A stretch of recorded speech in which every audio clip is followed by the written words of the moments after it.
બે પત્ની છે જેનું નામ રિદ્ધિ અને સિદ્ધિ છે.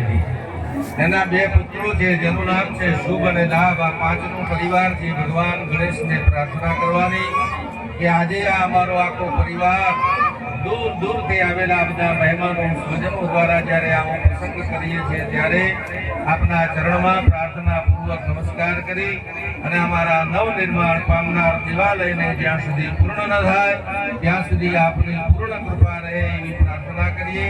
આંખો બંધ કરી ભગવાન ગણપતિનું સ્મરણ કરજો.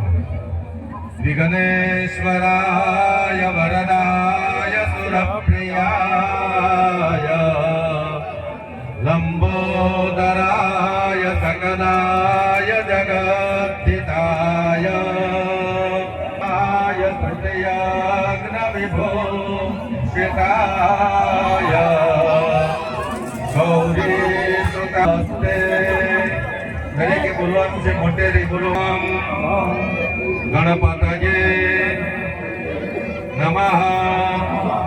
અહીંયા કેટલા સ્વજનો ઊભા છે, કેટલા આવ્યા છે, કેટલા પૂજાની અંદર ધ્યાન છે અને આ દરેકે અહીં આવેલા બધા મહેમાનોએ બોલવાનું છે. તો જ વાલેવડામાં ખબર પડે કે ક્યાંક પ્રસંગ શુભ થઈ રહ્યો છે.